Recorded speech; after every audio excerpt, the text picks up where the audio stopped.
C'est parti. Est-ce que tu peux me présenter ton établissement avec par exemple le nombre de collaborateurs salariés, l'organisation des tâches, des compétences et les projets sur lesquels tu travailles actuellement? Donc le CAMS, c'est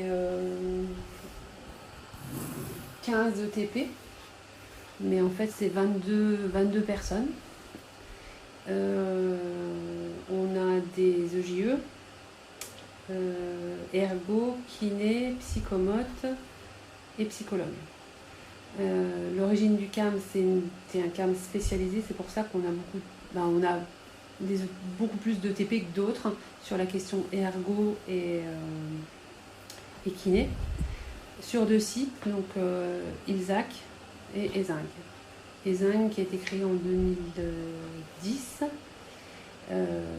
pour en fait l'objectif c'était d'être sur le territoire du Sungo qui était désert, et donc c'est pour ça qu'on s'est installé là-bas, parce qu'au départ on aurait aimé grandir nous, mais en fait c'est l'objectif de l'appel à projet, c'est être sur le territoire, donc voilà, c'est pour ça qu'on est là-bas.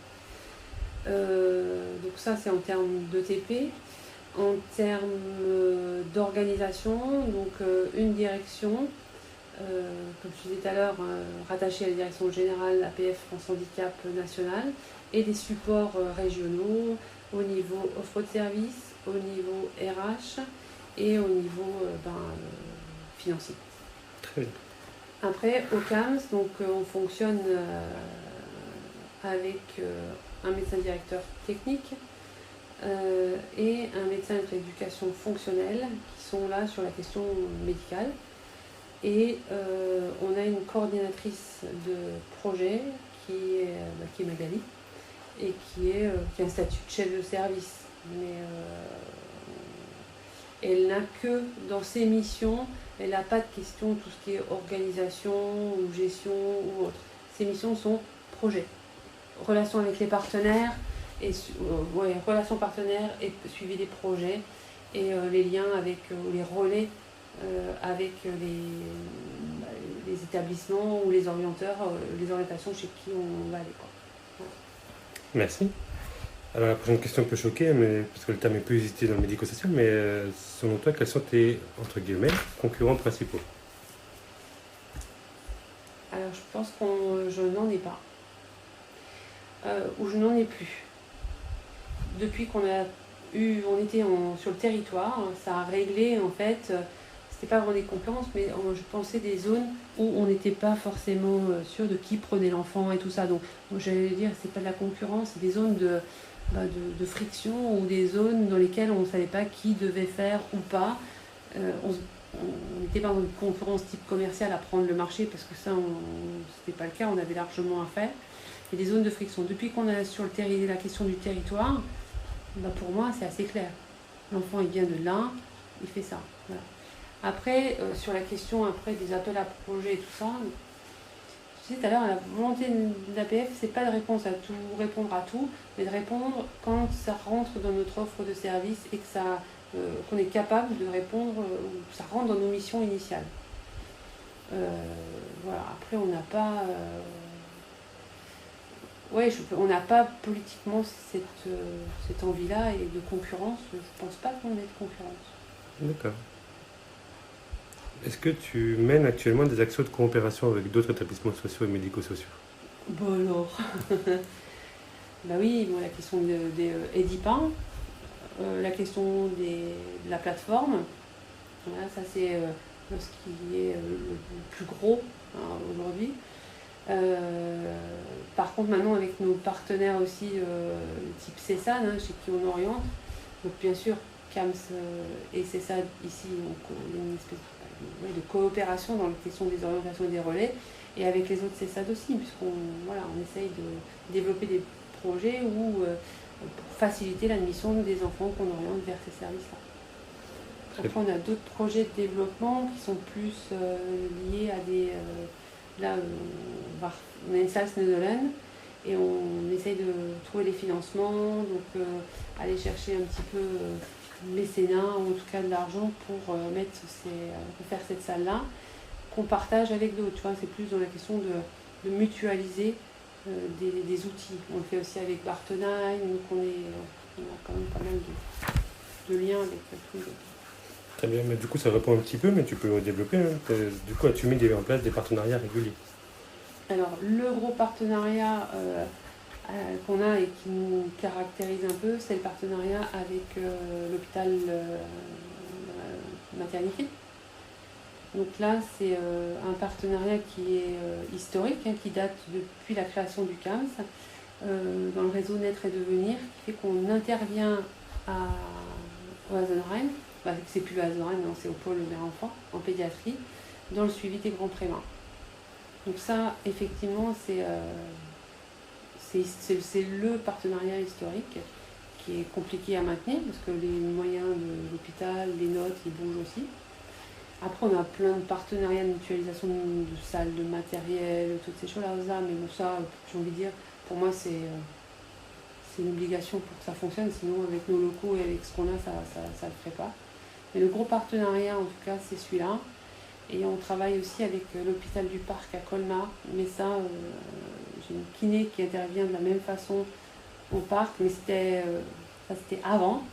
Mais bon, elle continue de le faire. Elle a 1 an de la retraite. Donc, on finit ce partenariat. Mais ça, on ne renouvellera pas parce qu'on n'est pas sur notre territoire. Et comme dit, on n'a pas les moyens d'aller donner des sous sur notre territoire.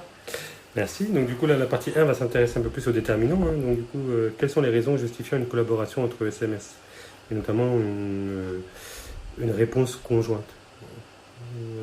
Qu'est-ce qui fait que des établissements socio-médico-sociaux vont se réunir, par exemple dans le cas des DIPA, pour répondre à un appel à projet? Moi, je pense que c'est la couverture territoriale. La mise en premier.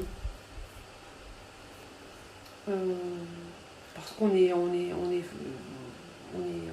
formaté comme ça maintenant, on est réparti comme ça. Et je vois pas pourquoi on mettrait en œuvre une autre organisation pour un autre dispositif, puisque je trouve que celui-là répond à la demande du territoire. Alors, je ne le qualifie pas, mais en tout cas, ça donne un accès plus facile au service, donc à la prestation. Donc je pense que c'est ça. Et puis après, c'est financier. Oui, il y a le coût, on peut imaginer, je ne dis pas tout de suite, mais il y a le coût et l'ambition du projet. Par exemple, si le projet il est sur un territoire qui est beaucoup plus vaste que celui que... Voilà, s'il demande beaucoup plus de ressources... C'est clair. Voilà. Très bien. Est-ce que c'est une pratique courante dans la profession de faire des coopérations, des appels à projets conjoints? Est-ce qu'elle est plutôt ancienne? Donc, je pense que c'est récent. C'est complètement récent. C'est... Juste pour exemple, en 2010, quand on a ouvert Ezing, on n'est pas arrivé à ce niveau de coopération-là. On a répondu à un appel à projet et basta. On aurait pu le faire, je pense, différemment. Voilà, mais c'était il y a 10 ans. En 2015, quand on a fait demander l'extension, là, ça devenait quasi une évidence de demander ensemble. Et c'est là qu'on s'est réparti le territoire. Je pense que c'est récent et je pense que ça ne peut aller qu'en augmentant parce que on regarde des moyens qui nous sont alloués, des CEPOM aussi, parce que nous maintenant on est en CEPOM avec CEPOM Grand Est avec 63 établissements. Déjà au sein de l'association on est amené à ça et donc du coup en face là, on a les mêmes structurations donc je pense qu'on sera amené à le faire de plus en plus. Très bien. Et à ton avis, donc du coup, est-ce que tous les établissements socio-médico-sociaux y ont-ils recours ou de ce que tu en sais, est-ce que certains ils sont farouchement opposés? Je pense qu'on n'est pas nombreux à le faire. Peut-être, on y est. Je pense qu'il ne faut pas attendre d'y être contraint, parce que de toute façon, c'est la seule façon d'arriver à la santé. Tu vois bien nos projets là de terrain, de machin, ils sont à côté. S'il y a des besoins d'argent, ils ont du terrain, nous on a besoin. Donc, je pense que ça peut que se composer de cette façon-là. Est-ce que selon toi, la coopération entre établissements sociaux et médico-sociaux concerne-t-elle certains types de projets plus que d'autres?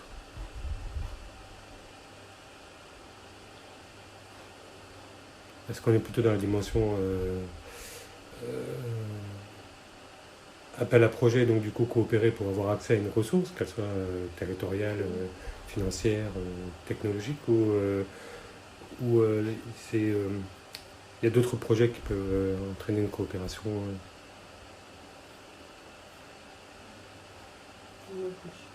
Là, je me la suis pas posée. Non, mais c'est pas très Non, bon. mais bon, je me dis que c'est surtout des opportunités qui font qu'on y va. Alors après, la nature même du projet, je sais pas. On arrive à coopérer sur des projets qu'on n'avait pas pensé forcément. C'est l'opportunité de qui a besoin de quoi, ou si lui il a et moi j'ai pas, je vais chez lui, quoi, ou je lui demande en tout cas. Moi je pense que c'est plutôt les opportunités qui font qu'on y va, pas tant la nature des projets, quoi. Et sinon, justement, dans le cadre, par exemple, là, il y avait l'EDIPA qui était un appel à projet où tu as répondu conjointement, mais sur d'autres appels à projet auxquels tu aurais pu répondre, est-ce que comment tu démarches les partenaires d'une future collaboration? De façon assez directe. C'est-à-dire? Téléphone, appeler un ami. Je veux dire, on n'est pas un grand territoire et on se connaît quand même.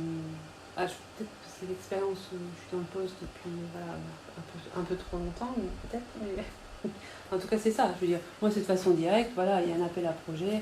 Je décroche le téléphone. Voilà, nous, on a l'intention d'y aller, vous, pas, machin. Est-ce qu'on y va ensemble? Oui, non. Et voilà, c'est un peu direct, mais après, on connaît aussi. Je pense que ça, c'est pour arriver à ça, le préalable, c'est de connaître un peu quand même les intentions de connaître nos partenaires. Et donc, du coup, c'est d'avoir une collaboration plutôt continue, en fait. Pas forcément toujours sur les appels à projet, mais en fait, en tout cas, d'avoir une connaissance, un niveau de connaissance qui nous permet à un moment de dire ça peut coller avec eux ou pas. Après, de connaître aussi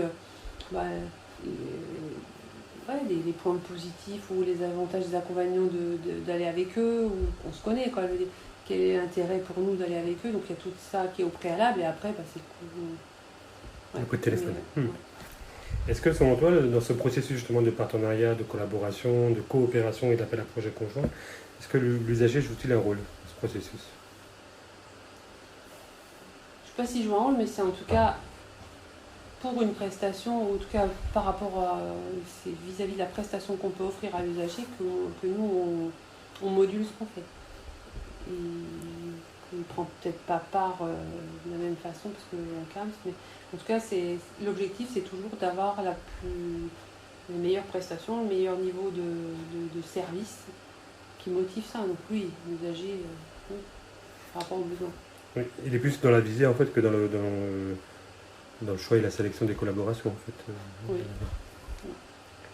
Alors, maintenant, on va s'intéresser aux modalités. Quelles sont les différentes étapes pour mettre en place une coopération? Donc, tu avais dit on appelle, etc. Pour ça, c'est pour la collaboration. Mais après, les temps de rencontre, pour moi, ils sont nécessaires. Ça, c'est évident. Après, je pense que dans la coopération, il faut qu'à un moment, il y ait des partenaires, en tout cas des gens autour du projet, prennent la main, en tout cas qu'ils soient porteurs, pour que ça avance. Parce qu'autrement, si on fait que se rencontrer et qu'on formalise rien et que voilà, il en faut un qui, je pense qu'il comme dans EDIPA, je pense qu'à un moment, pour moi c'était une évidence qu'il fallait qu'il y ait un porteur. Pour que la coopération, il y en ait un qui soit un niveau de responsabilité, en tout cas de portage un peu différent, ou voire au-dessus, ou peut-être pas au-dessus, mais différent pour pouvoir le faire. Enfin, ouais. Dans tout projet, il faut quand même qu'il y ait un porteur, qu'il y ait un responsable du truc, parce qu'autrement, on va perdre du temps. Du coup, il y a donc les questions là, en fait, il y a des éléments de réponse que tu viens de donner, mais si tu peux développer, tu peux. Hein. Donc, comment fonctionne concrètement la coopération? Quel est l'objet de la coopération, le type de tâches, les réunions, le suivi, les contrats, les interactions? Pour moi, c'est oui, le fonctionnement en copie, quoi. Je veux dire, ça, c'est voilà. Après, je pense que ça ne doit pas se réduire à ça, parce qu'il y a tout le reste autour, quoi, de partage d'infos par exemple sur EDIPA, je vois sur la question financière, c'est pas que la direction qui porte. Après, je veux dire, c'est aussi de la coopération avec les autres personnes, il faut qu'elles soient dans le même niveau. Les comptables puissent appeler une et l'autre et nous faire notre chose qui sont plus financières, que Que la coordinatrice puisse appeler le chef de service de l'un ou de l'autre, voilà, c'est aussi ça. Et donc du coup, en fait, donc il y a un porteur de projet, et est-ce qu'il y a une répartition des tâches, et selon toi, sur quels critères elle s'effectue, cette répartition? Critères, je rattache ça à EDIPA, donc le portage financier, par exemple d'EDIPA, ce que vous avez eu, au départ, tout le monde pensait que le critère, c'était celui qui avait la plus grosse part dans le projet, qui devait porter le truc. Moi, j'en étais pas persuadée à l'époque, parce que donc, les critères, c'est... Je sais que moi, le critère que j'avais à l'époque, moi, je voulais plus de sous pour faire ce portage-là. Je considérais que j'avais besoin de plus de temps, de direction et tout ça. Et au fil de la vie, à un moment, nous, pour 10 000, je le fais court, hein, pour 10 000, on peut le faire, vas-y. Donc les indicateurs, les critères, ils sont aussi pas aléatoires, mais en lien avec ce que toi, tu considères être la norme, par exemple, dans cette idée-là. Après, le reste, c'est pareil, quoi. Ça dépend du projet, je pense. Très bien. Et généralement, en fait, s'agit-il de travailler à 2 établissements sociaux ou davantage? Et à ton avis, pour quelle raison? Enfin, dans le cas d'EDIPA, on est à plus. Mais... Là, on est à plus parce que c'est le projet qui veut ça. Mais c'est vrai que la plupart des autres projets, c'est 2. C'est à 2. Et c'était pour là? Généralement, s'agit-il de travailler à 2 ESMS ou davantage, et pour quelle raison? Moi, j'ai pas de... Peut-être à plusieurs, hein. Ça dépend. Ça dépend du projet. Dire clairement... Mais c'est vrai que globalement, c'est quand même... C'est toujours à 2.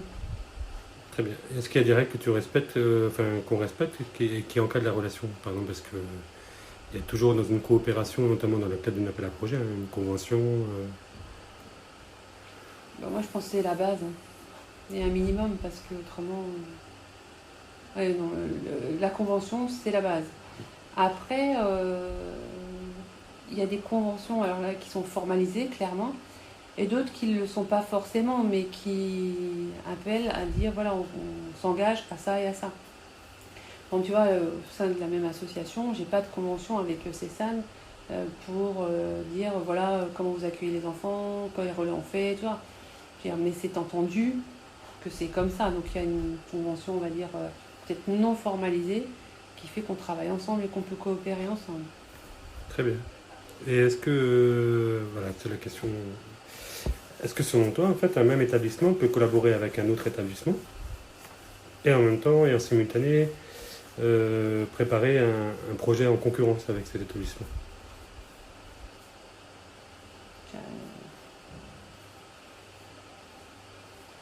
J'arrive pas à... J'ai du mal avec la notion de concurrence. En fait, concurrence, c'est-à-dire que c'est en concurrence. On imagine, par exemple, là, il y a une collaboration sur EDIPA, et demain sort un appel à projet sur extension des CAMS dans l'Alsace, en fait. Est-ce que le fait d'être dans EDIPA t'empêche d'y répondre? Ou est-ce que le fait d'être dans EDIPA, tu peux y répondre seul Non, ça ne m'empêchera pas d'y répondre. Donc tu peux être à la fois sur... Parce que de toute façon, même si on est dans la même activité, je veux dire, il y a de grandes chances qu'on en parle quand même. Je veux dire, les appels à projets ou des trucs comme ça, il n'y en a pas 50, hein, on est logé à peu près à la même enseigne au niveau de l'info. Non, ça me dérangerait pas de le faire. Oui, mais... Et selon toi, les systèmes d'information jouent-ils un rôle dans cette collaboration? Donc, système d'information, c'est communication, informatique, etc. Oui. Alors, maintenant, on est plutôt au niveau de l'implication, hein, et on est bientôt fini. Selon toi, comment est partagée, par exemple, dans EDIPA, la valeur issue du travail en commun? Comment est-ce prévu et négocié, par exemple? Prévu, c'est prévu dans la convention. Après, dans les faits, je ne suis pas certaine que ce soit si partagé que ça. Parce que je pense qu'il y a quand même des choses qui ne se font pas pareil d'un endroit à un autre. Par exemple, la question du rapport d'activité EDIPA, moi, je pense qu'on ne le remplit pas comme il faut. Tu vois, il y a des choses comme ça sur lesquelles, l'implication, je trouve qu'on n'est pas peut-être pas dans la même dans le même objectif en tout cas. Et est-ce qu'il t'arrive, par exemple là dans le cadre d'appel à projet, est-ce qu'il t'arrive de retravailler avec un partenaire déjà connu ou chaque projet appelle-t-il de nouvelles collaborations? Je pense que les collaborations elles se réaffirment parce qu'on est quand même sur le même champ. Donc on ne reconstruit pas tout, mais s'il faut aller vers des partenaires inconnus, on y va quoi. Si c'est un intérêt effectivement dans le projet. Et donc du coup si c'est un intérêt, quels sont les intérêts justement à fonctionner de la sorte? D'aller voir d'autres. Oui.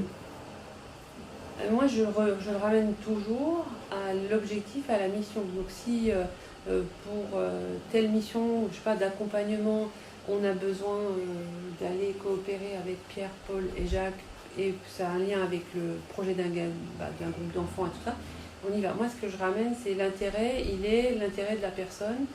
Et nous, notre objectif, notre mission, c'est de mettre en œuvre un accompagnement de qualité. Si on a besoin d'aller chercher ailleurs ce que nous, on n'a pas, et ben, c'est à ce moment-là qu'il faut le faire. Donc, c'est l'intérêt de la personne, ça c'est clair.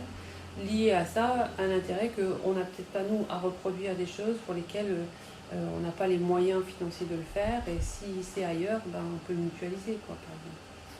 Très bien. Y a-t-il un transfert de connaissances lorsque vous collaborez avec un partenaire ou vous coopérez? Oui. En tout cas, nous, je ne sais pas si les autres apprennent de nous, mais nous, on apprend des autres quand même. Et souvent, bah, ça peut consolider ou consolider les choses qu'on fait déjà en disant bon, bah, c'était pas si mal hein, pour faire court. Ou d'autres choses, on se dit bah non, on a bien ce qu'ils font eux, ça ne se colle pas parce que. Et donc ça amène en tout cas à réflexion et à. Oui. Très bien. Alors, il y a plusieurs questions, mais quelles sont les limites, risques, inconvénients à cette pratique, la coopération?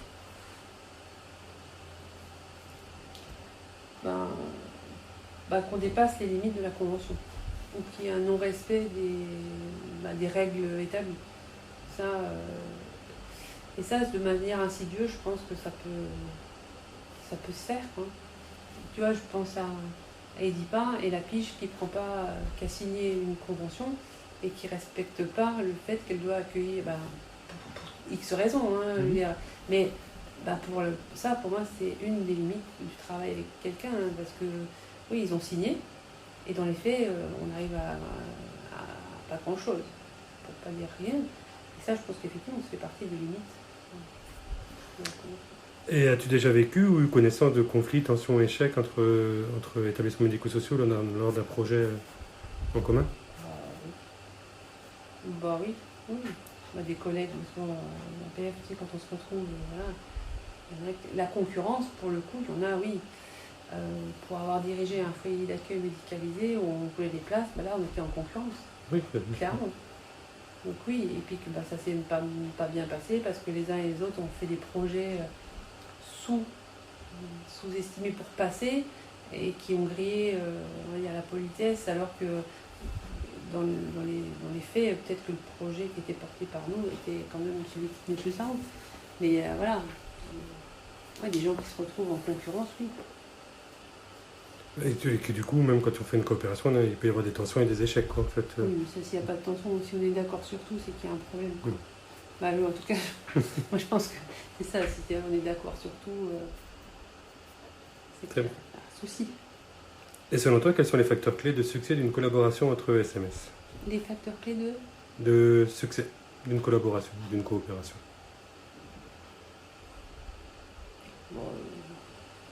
Le respect des règles, pour moi c'est ça. Et après la bonne connaissance qu'on peut avoir des uns et des autres. C'est des gens, tu sais comment ils réagissent, tu sais comment ils travaillent, donc ça aussi c'est du succès. Si tu sais comment l'autre... Tu connais les gens, tu sais que cette personne elle va t'envoyer bouler parce que tu la connais, c'est ça, donc la relation, c'est... Mais je pense que c'est plus dans la relation que sur que ça peut fonctionner. Si la relation est bonne, à peu près tous les projets de coopération, de mutualisation peuvent se faire. Et les clés du succès, je pense que c'est aussi de le faire de façon simple, hein, parce que les usines à gaz, ça fait du gaz. Et on arrive à la conclusion. Selon toi, est-ce qu'il y a un point qu'on n'a pas abordé lors de cet entretien? Si tu l'as abordé, c'est la question de la concurrence moi, qui me pose. Voilà.